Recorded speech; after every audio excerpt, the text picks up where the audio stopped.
Erev Tov.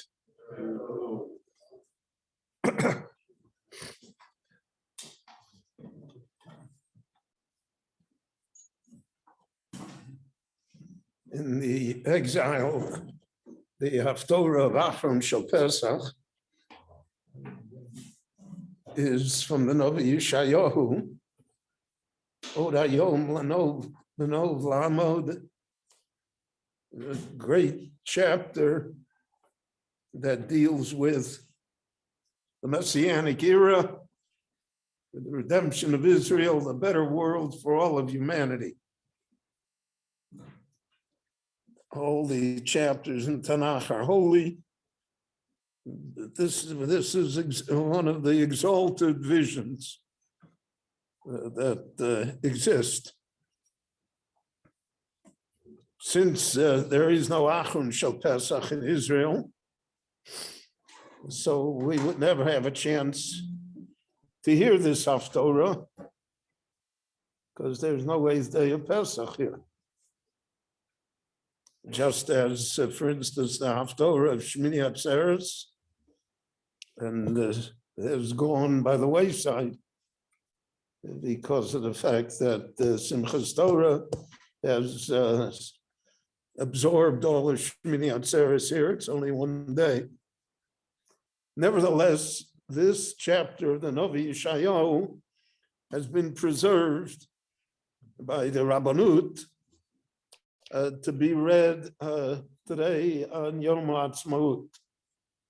It's read without the brachas of the Haftorah, but it is read publicly. Okay. And the connection is obvious because if the creation of the state of Israel is seen as somehow part of the redemption of the Jewish people, and then this Haftorah, then this chapter outlines for us this process of redemption and of the better world that it ushers into civilization. So in this Haftorah, we have the great statement of the Navi that B'achris Hayomim, in this time of the Messianic era, Begor Zev in Keves, that the wolf will be able to lie down and coexist with sheep, that the jaguar, the tiger will exist with the deer, the cow will not be afraid of the bear, that the small child will be able to play at the den of the poisonous snake. The Aryeh Kaboko Yochel, and that the wild animals will become herbivorous. They'll eat grain, straw, cornflakes.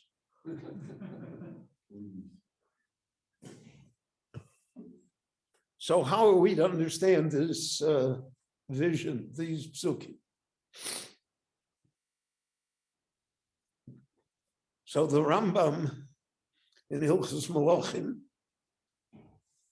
where he discusses the matter at length, and also in the Moreh Nevuchim, and also in his letters.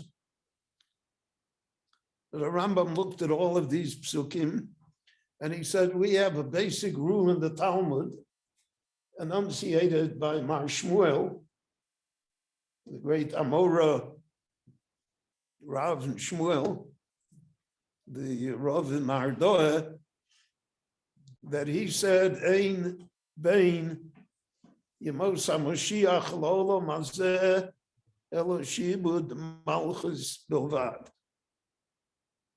That the only difference that will be between the Messianic era and the world as we know it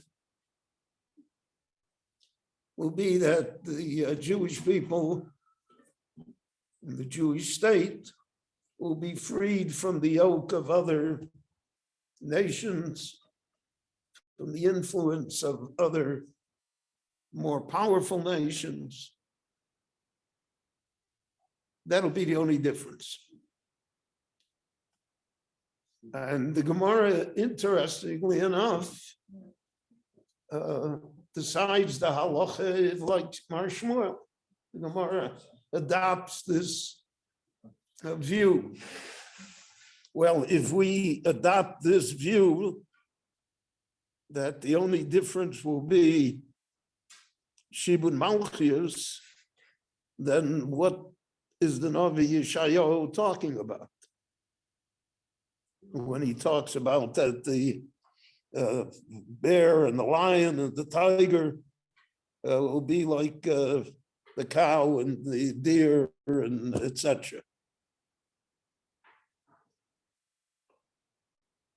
And this goes to the heart of the matter as to how we view the process of redemption. And the Rambam says explicitly that the Messianic era will be no different than our time. In fact, the Rambam says the Melech HaMashiach, he himself will have a natural life and pass away, and he'll be succeeded by his son. Right? The world is going to continue as it continues in its natural state. And, it's a pretty bland picture of the Messianic era. Naturally, over 1,800 years of exile and persecution, the Jewish people, so to speak, were not willing to buy into that. They don't feel that that somehow is going to even the score.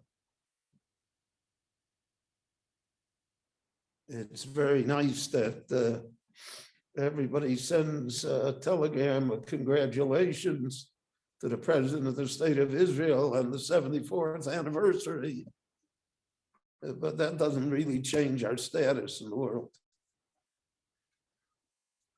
So what is the Rambam teaching us? The Rambam says openly that all of these psukim that the Novi talks about have to be seen as an allegory. They cannot be taken literally. In other words, that in Messianic times, if a lamb approaches a lion, the lion is going to eat it. The lion doesn't know from the Messianic times. So he says, what is the interpretation? What's the pshat and the posuk? What does the Navi say? So he says it's a moshel, it's an allegory, that there will be a time that small nations that are relatively weak in relationship to great powers, just as the lamb is relatively physically weak in relationship to the lion, they will be able to coexist. The great nations will not devour the small nations. And since the Jewish people are a small nation, so that's our promise for the Messianic era, is that the great powers will not bully us. They will not rule over us. And that's what it means, Ein Bein Yemos HaMashiach, Yemei Olam Hazeh, Ela Shibud Malchus Bilvat. The Shibud Malchus we won't be afraid. We don't have to know what Biden says about us. Who cares? Or Putin or anybody else. So he says that all these psukim are allegories. Well, that's a dangerous statement, because there were many people who took the whole Torah as an allegory.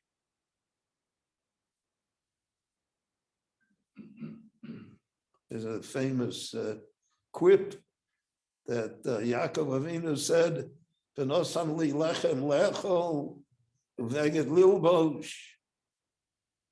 Why did he have? He should just say, "Nosan li lechem beged." Why did he have to emphasize that I'll be able to eat it, that I'll be able to put on the clothing?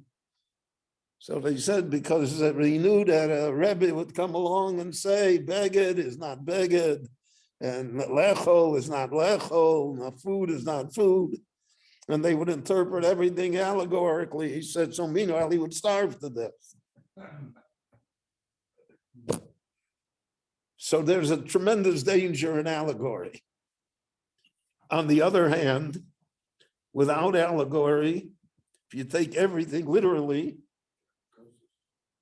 so Torah Shabbal Peh falls apart. And you don't know many of the things that are stated, you don't know how to deal with it. So the Rambam therefore said that we have to take these psukim in an allegorical fashion and not to treat them literally, and that we will understand them as a mashal, as a parable, an example. The Ravid, Avram ben David,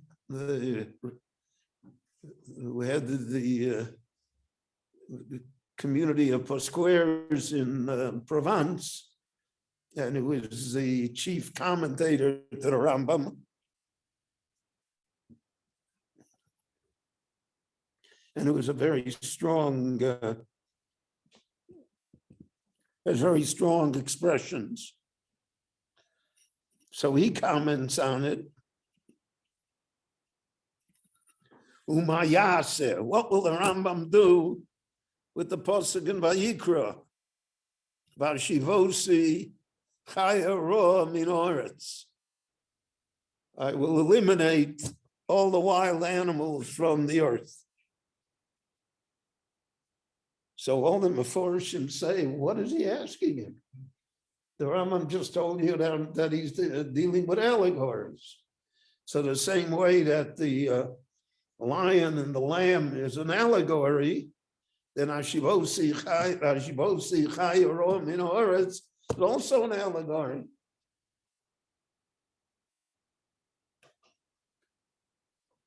So what's the kasha of the Ravid? So the Achronim say here a very interesting idea.